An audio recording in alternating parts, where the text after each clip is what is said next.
पंढरपूर पालखी मार्गामुळे वारकरी भाविकांचा प्रवास अधिक सुखकर झाला आहे, असे केंद्रीय रस्ते वाहतूक मंत्री नितीन गडकरी यांनी सांगितले। संत ज्ञानेश्वर महाराज, संत तुकाराम महाराज पालखी मार्गावरच्या कामाची त्यांनी आज प्रत्यक्ष पाहणी केली। यावेळी पालखी मार्गाचे सुमारे 80% काम पूर्ण झाल्याचे सांगत उर्वरित कामे लवकर पूर्ण करण्यात येतील अशी माहिती त्यांनी दिली।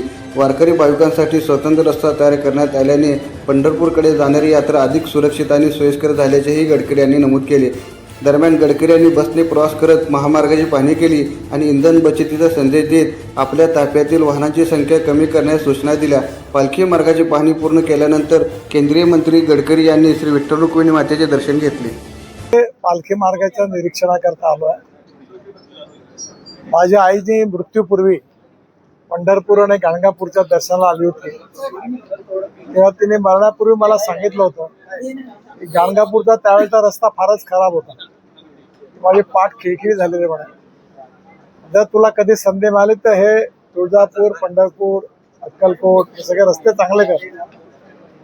मला माझ्या आईचा आशीर्वाद आणि विठ्ठलाचा आशीर्वाद माझ्या हातून हे काम करण्याची मला संधी मिळाली। मी आज हा रस्ता मला 80% जास्त पूर्ण झाला। आज काही नवीन कामही घोषित केले, काही त्रुटी लक्षात आल्या। क्वालिटीच्या बाबतीतही सगळ्या गोष्टी बघायला मिळाल्या। साधारणतः डिसेंबरच्या 4-6 महिन्यात रस्ता पूर्ण होईल आणि इथल्या विशेषतः जे आपले पालखी घेऊन या ठिकाणी वारकरी येतात त्यांच्याकरता वेगळा मार्ग केलेला आहे। या निमित्ताने त्यांना नक्की जो त्रास होता त्यातून दिलासा मिळेल आणि त्यांचा आशीर्वाद हे माझ्याकरता पूर्ण आहे।